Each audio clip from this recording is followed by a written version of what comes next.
Hey everybody, this is Clint. This screencast is to show you a little bit about Google My Maps. So with our Google accounts, both students and teachers are able to create and make their own maps. So I'm going to give you a demonstration of one. So the first thing I'm going to do is go to just open up a Google search and just search for Google My Maps. If I can spell it correctly. There we go. And if you click here, if you click on Get Started,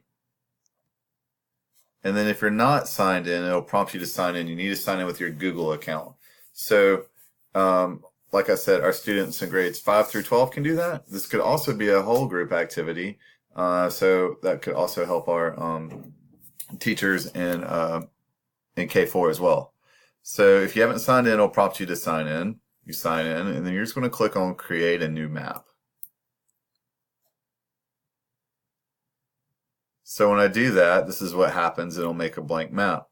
So I'm going to tell you a little bit about this crazy camping trip my family went on. Use that as an example. So the first thing I'm going to do is search for the place.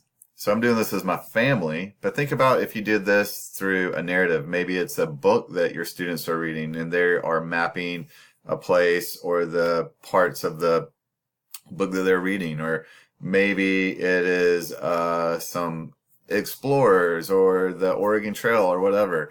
So anyhow, that's one way you could do it. But I'm going to show you where we went camping. So I'm going to type in the place. So we went to Rattlers Ford Campground. All right. So once it's there, it'll just do that link, and then I'm just going to click right here, Add to Map. So once I do that, that's there.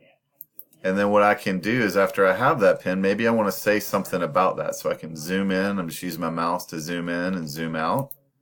So here I can edit. I can add an image or video. So maybe I took a picture there, or my students found a picture or something like that. So if I click that, I can upload. If I have the web address of the image, I can paste it there. Or if I have it saved to my Google Drive, I can upload it there. So I just have mine on my desktop. So I'm click upload, and then I find where I saved it. And here are some images from our camping trip. I think I have to do one at a time. Yeah, I do one at a time.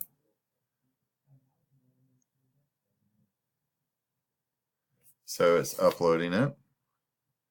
And there it is. And then I click save. So then when I zoom in on out of my map, if I hover over that, then it's going to show me that picture. Pretty cool. So then maybe I want something else. So I know that we had to stop in Commerce because I forgot to get something from the Coleman outlet. So if I type in Commerce, Georgia, again, I'm going to add that pin to the map. And then this time, maybe I'm going to put in a link. So maybe it's just like Coleman.com because I totally forgot to get something from the Coleman store. And then I click save. All right, so now I have that on my map as well. So what I can do now, if I wanted to, is if I click on this ruler right here, maybe I wanted to measure the distance from Commerce to the campsite. So see, it's 85 miles. So our students are able to do that. And then I hit enter, and it's added there. Maybe I want to draw shapes. So if I wanted to, I could click right here and draw lines. So I could add a driving route or just a regular line. So I could do that as well. All right. So you always have to hit enter when you're done, or else if you don't, you're going to be shooting all over the place. All right. And then I can edit that line and put a description on that line if I wanted to. All right. So right here, like where it says untitled map, I would give it a name before I shared it. So this is our trip to North Carolina. save, and now I can share this, and it's just like a Google document.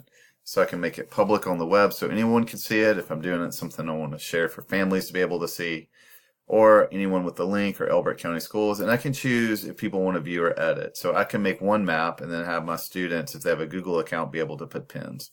So anyhow, I think it's a great tool. Let me know if you have questions about it. Thanks for watching. Take care.